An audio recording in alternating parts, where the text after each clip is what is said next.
Bonjour à toutes et à tous, aujourd'hui je vous propose une nouvelle vidéo et dans cette nouvelle vidéo on va s'intéresser au circuit d'alimentation de l'Arduino MKR1. Alors cette carte elle est intéressante, hein, elle ressemble à ceci. Donc c'est un petit module sur lequel on trouve un SAMD21 et un module LoRa. Alors le SAMD21 c'est un processeur de chez Microchip Atmel qui possède un cœur ARM et surtout un système de gestion d'énergie très sophistiqué, donc bien plus intéressant que ce qu'on a sur les ATmega auxquels on a l'habitude avec les modules Arduino. Sur cette carte, trois possibilités d'alimentation. Une alimentation extérieure, une alimentation via le port USB avec du 5 volts sur l'USB, et une alimentation par une batterie de façon à rendre le module autonome. Alors, le schéma comporte beaucoup de composants et au premier abord, ça peut paraître un petit peu compliqué. Néanmoins, on constate qu'on retrouve toujours la même structure ou à peu près. Cette structure-là, je la retrouve également ici. Et je la retrouve également à cet endroit-là. Donc on voit que finalement, être capable d'étudier ce circuit, et là on trouve la même chose à une nuance près, hein, être capable d'étudier ce circuit, c'est finalement connaître cette structure-là. Cette structure, si vous suivez un petit peu mes vidéos, vous l'avez déjà vue, et c'est la raison pour laquelle, si vous ne l'avez pas vue, je vous invite à aller voir cette vidéo parce que vous aurez toutes les clés sur le fonctionnement de cette structure. Alors cette structure, elle a un avantage, c'est que d'abord, c'est une structure de commutation qui empêche d'avoir une réversibilité en courant.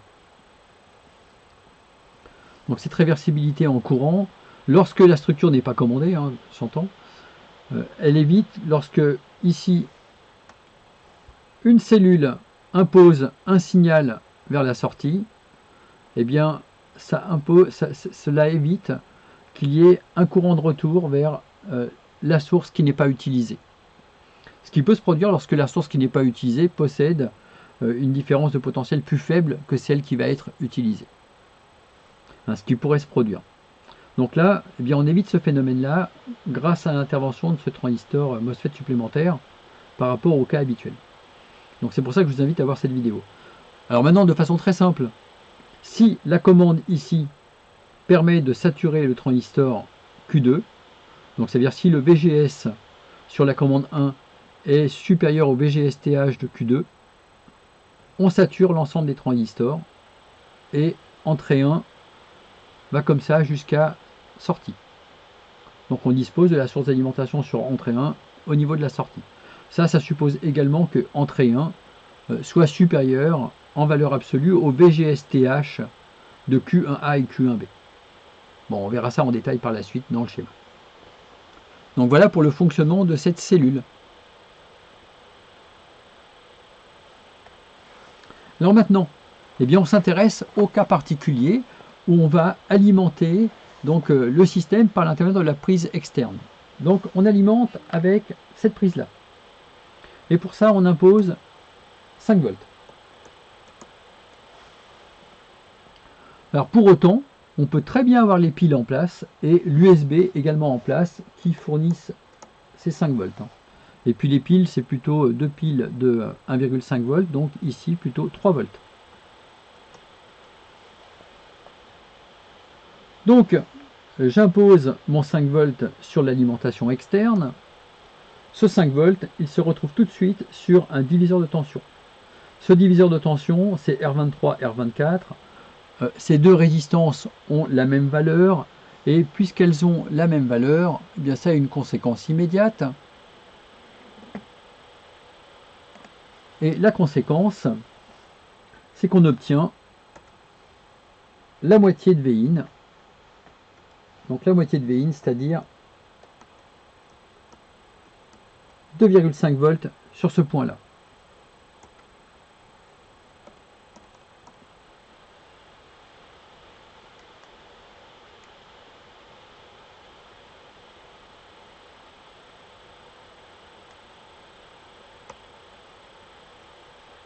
J'avais un petit souci avec mon stylet, hein, ça arrive de temps en temps. Donc on a 2,5 volts ici. Bien, est-ce que ces 2,5 volts sont suffisants pour saturer mon 2N 7002T? Bien, pour ça, il faut aller voir sa documentation. Donc tout de suite, on va voir la documentation. Ah, juste une petite chose avant. Juste une petite chose. Lorsque ce transistor Q3, lorsque le transistor Q3 est saturé, on va supposer que la tension est suffisante. Lorsqu'il est saturé, on a en fait un courant qui va circuler comme ceci à travers la résistance R28. On n'a que ce courant-là. Ce courant-là, il provient du fait qu'on aura 5 volts pratiquement sur ce point-là. Ici, on aura pratiquement 0 volts. Donc on aura un courant ici qui, lorsque l'alimentation externe est disponible, va avoisiner les 5 volts divisé par 10 kΩ, ce qui veut dire un courant de 500 microampères. Bien, alors c'est intéressant parce que ça va nous permettre de voir justement le comportement de notre 2N7002 et ce qui est nécessaire pour qu'il puisse effectivement être saturé correctement. Alors on se rend sur la datasheet. Donc la datasheet de ce 2N7002T, attention, il s'agit de la version T, elle est différente de la version sans le T. Je me suis fait avoir quand j'ai commencé la vidéo. Alors ici, on va chercher le VGS de déclenchement. Le VGS de déclenchement, c'est VGSTH. VGSTH, le voici. Ce VGS de déclenchement, dans le pire des cas, il nécessite 2 volts. Donc 2 volts pour déclencher donc notre transistor MOSFET. Et avec 2 volts, on obtient un courant de 250 microampères. Alors c'est pas suffisant pour les 500 microampères dont j'ai besoin, mais on est franchement très proche. Et même dans le pire des cas, les 2,5 volts dont on dispose vont suffire. On peut aller voir éventuellement le réseau de caractéristiques pour en savoir un peu plus. Effectivement, on était à 2 volts, à 2,5 volts, voilà où on se situe, donc avec un courant qui est pratiquement de, ici elle est 0,5, donc 0,05 ampères, donc 50 milliampères. Bon, on voit bien, nos 500 microampères, on n'aura aucun souci pour les avoir. Allez, on retourne à notre schéma. On vient de valider effectivement que le transistor est saturé. Donc le courant circule dans le canal ici, et par conséquent, d'après ce qu'on a vu dans la vidéo précédente, et ce que je vous ai expliqué tout à l'heure, les canaux se sont formés ici dans mes transistors Q2A, Q2B, et j'obtiens bien mon 5 volts à cet endroit-là. Alors on peut voir quelles conséquences ça a sur l'alimentation côté USB. Alors côté USB, voilà les conséquences que ça va avoir. Si on s'intéresse vraiment à ce qui se passe côté USB, je vous rappelle qu'on a vu qu'on avait 0 volt ici. Donc 0 volt aux bornes de cette résistance R26. Cette résistance R26, elle est très petite, 300 ohms, et elle intervient dans un diviseur avec, alors je voudrais le notifier avec un peu de couleur, un diviseur ici, avec R25. Et R25 vaut 100 kΩ, donc considérablement plus que R26. Alors si on calcule le potentiel sur ce point, puisque c'est le point qui m'intéresse, c'est celui qui permet de saturer le transistor Q4. Et bien sur ce potentiel-là, je vais avoir quoi? Je vais avoir 330 divisé par 100 000, multiplié par 5, à peu près. Bon, ça c'est 16 millivolts, 16,5, quelque chose comme ça. On n'a pas besoin de faire un calcul très précis. Et je vais écrire 16 millivolts. C'est de toute façon très en deçà du VGSTH ici, qui serait nécessaire pour que le VGS ici soit suffisant pour saturer Q4. Donc Q4 est bloqué. Et d'après ce qu'on a vu précédemment, à partir du moment où Q4 est bloqué, les autres transistors ici sont bloqués. Éventuellement, ce qu'on pourrait trouver, c'est une diode passante au niveau du transistor, mais ce ne sera pas le cas ici. Bien, donc on a sélectionné l'alimentation externe sur cette configuration-là. Bien, alors je dispose donc de 5 volts à l'entrée du régulateur, donc je vais avoir mes 3,3 volts ici à la sortie du régulateur. Alors je vais bouger la caméra parce que là on voit plus rien du tout à ce que je fais.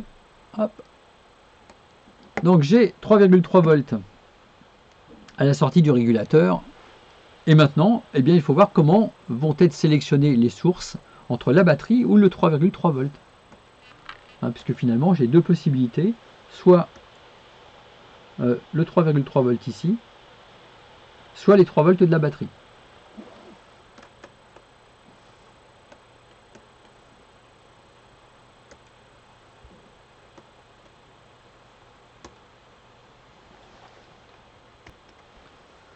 Alors pour ça, eh bien, on va étudier ce qui se passe au niveau de la cellule donc inférieure.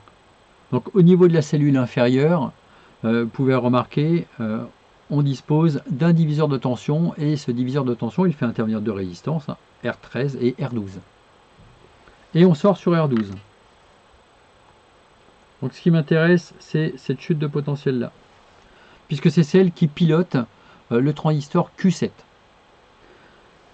On a 3,3 volts ici à l'entrée, on sort sur 100 kΩ et on a un total de 147 kΩ pour la somme des deux résistances, ce qui nous donne un potentiel ici de 2,24. Alors ces 2,24, il faut vérifier qu'ils sont suffisants pour pouvoir piloter Q7. Bon, on l'avait vu tout à l'heure on a vu qu'il suffisait en fait de 2 volts pour pouvoir piloter Q7. Donc c'est bon, on va donc avoir notre transistor Q7 qui va être passant, et dès lors qu'il est passant, on l'a déjà dit, ça signifie que le courant peut circuler donc ici, et surtout ça veut dire que les canaux se sont formés ici dans Q5A et Q5B pour pouvoir fournir le 3,3 volts. Donc l'élaboration du 3,3 volts est terminée.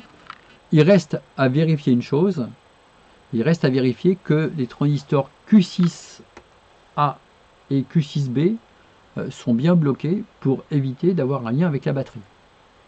Alors effectivement ici c'est le cas, puisque le 3,3 volts qui se trouve là, je le retrouve ici. Et ce 3,3 volts qui se retrouve ici, étant donné que j'ai 3 volts au niveau de la batterie, donc 3 volts ici, ça conduit à un VGS comme ceci, qui va valoir 0,3 volts. Et ça ne garantit pas de passer à l'état passant les transistors Q6A et Q6B. Ça ne permet pas à ces transistors d'être passants. Donc on a vu le fonctionnement à partir de l'alimentation externe. Alors maintenant, on a bien compris comment ça fonctionnait. Je vous propose de voir ce qui se passe lorsqu'on a uniquement l'USB, mais ça va être très rapide. Donc lorsqu'on a uniquement l'USB, et bien sûr pas d'alimentation externe, bon, pas d'alimentation externe, ça veut donc dire que ce transistor est bloqué, celui-ci aussi. Alors je pense qu'on a bien compris comment ça fonctionnait. Il n'y a pas de commande de Q3, donc tout est bloqué ici. Ensuite, au niveau de l'USB, alors là il y a une petite subtilité qu'il faut bien regarder, c'est que le point qui se trouve là est un point flottant. Effectivement, les transistors ici sont bloqués partout, donc on a un point qui est flottant ici. Ce qui veut dire que la résistance R26, ben c'est un peu comme si elle était en l'air. Donc à partir du moment où elle est en l'air, on a un courant qui est nul qui circule à l'intérieur de toute façon.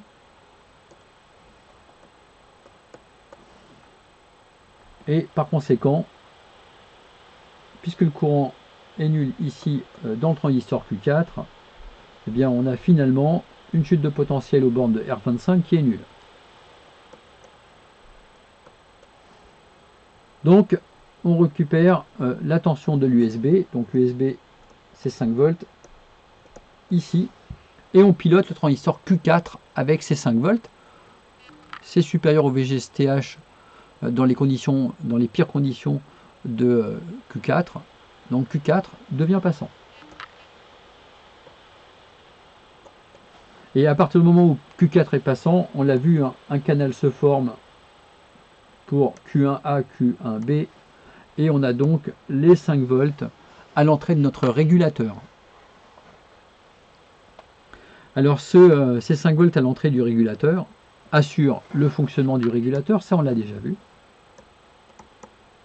avec du 3,3 volts ici. Et là, ben c'est pareil, on a déjà étudié cette situation. Cette situation, elle conduit à avoir un potentiel de 2,24 volts ici, qui permet à cette cellule donc d'être saturée, les canaux de se former au niveau de Q5A, Q5B, et de fournir les 3,3 volts donc sur l'alimentation de notre carte. Un dernier cas de figure nous intéresse maintenant, c'est celui de la présence des batteries, hein, lorsqu'il n'y a que les batteries. Alors lorsqu'il n'y a que les batteries, évidemment, il n'y a pas d'alimentation externe, il n'y a pas d'USB, donc on a 0 volt à l'entrée du régulateur.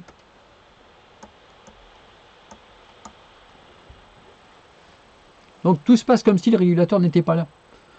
Et là maintenant, ce qui va être intéressant, c'est de voir ce qui se passe donc pour la sortie du régulateur. Donc ce régulateur, bah, ça se passe comme s'il n'était pas là.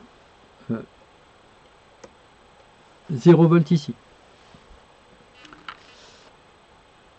Et plus généralement, alors quand je dis 0 volt, a priori on ne sait pas trop, quoi. Il pourrait même être, a priori le régulateur seul, il pourrait être à vide, il pourrait être en l'air, enfin.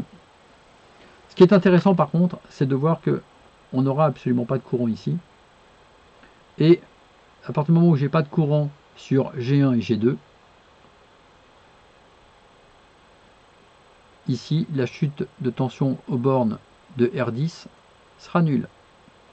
Enfin, ça c'est considérant qu'il ne se passe rien, j'ai pas de courant ici. Et donc je me retrouve avec un potentiel ici de 0 volt. Alors ce potentiel de 0 volt, il a un impact évidemment, parce que mes batteries sont présentes. Mes batteries a priori c'est 3 volts. Et ici, j'ai donc un VGS. Alors hop, on va l'étudier par là. Et ce VGS, dans le cas présent, eh bien ça va être 0 volts moins 3 volts. Alors pourquoi 3? Alors pas tout à fait 3 volts, on va voir ce qui se passe. Dans un premier temps, tout ça, ça peut circuler par la diode qui se trouve là. Et ce qui circule par la diode qui se trouve là, ça me permet d'avoir un potentiel sur la source qui va être, donc pour la source, je vais marquer la source séparément pour que ce soit très clair. Donc le V au niveau de la source, le potentiel au niveau de la source, ça sera donc mes 3 volts d'entrée moins 0,6 volts pour la diode, 2,4 volts. Ce qui me donne finalement un VGS qui vaut 0 volts moins 2,4, donc moins 2,4 volts. Alors, là, il est intéressant d'aller étudier la documentation de ce transistor, donc DMP2160. Alors, on l'a vu tout à l'heure peut-être, je ne sais plus. Donc, on y va, on s'intéresse à sa documentation. Et là, ce qu'on voit, c'est que ce transistor, il nous permet, avec moins 2,5 volts de VGS, bon là on est à 2,4, hein, c'est quasiment ça, d'avoir un transistor passant et en plus très largement parce qu'il va nous permettre de faire circuler 3,3 ampères avec un RDS on de seulement 85 milliohms. Donc 85 milliohms, ce sera la résistance de notre transistor MOSFET à l'état passant. Alors c'est relativement peu, hein. Si on considère qu'on fait circuler 1 ampère pour alimenter notre circuit, ça veut dire une chute de tension de 85 millivolts au bord du transistor. Si finalement j'ai 100 mA pour alimenter le circuit, ce qui sera plutôt le cas de cette carte MKR One, bien avec 100 mA de consommation, la chute de tension au niveau du transistor MOSFET sera de 8,5 millivolts. Alors on en a deux en série. On a deux transistors MOSFET en série. On en a un là, on en a un là. Donc à 100 mA de consommation, on sera à 17 millivolts de chute de tension globale ici. Donc c'est peu. Et évidemment, ce qu'on vient de montrer, c'est que ces transistors MOSFET sont passants. Et ça passe par le canal évidemment. Alors on n'a plus 3,3 volts, on a maximum 3 volts avec nos deux piles de 1,5 volts. Donc voilà pour l'étude de ce circuit. On a vu les différentes configurations possibles et on a vu comme ça comment, au travers de différents diviseurs de tension, on a pu établir le choix entre une structure ou une autre, hein, entre une cellule de commutation et une autre, pour pouvoir choisir une alimentation et imposer comme ça un ordre de priorité pour les différentes alimentations, avec une priorité donc pour l'alimentation externe, ensuite une priorité à l'USB, et ensuite eh bien, on alimente par les piles si elles sont disponibles. Donc voilà, c'est la fin de cette vidéo. J'espère que cette vidéo vous aura été utile pour en savoir davantage sur les transistors MOSFET et pour comprendre vraiment un cas d'usage de ce que j'avais exposé dans la vidéo précédente. Voilà, je vous remercie d'avoir suivi cette vidéo et à bientôt pour d'autres vidéos. Si vous n'êtes pas abonné, pensez à vous abonner. Et si vous avez aimé cette vidéo, je vous rappelle que c'est bien de me le dire en cliquant sur j'aime. Moi, ça m'encourage à en faire d'autres. Voilà, merci, au revoir.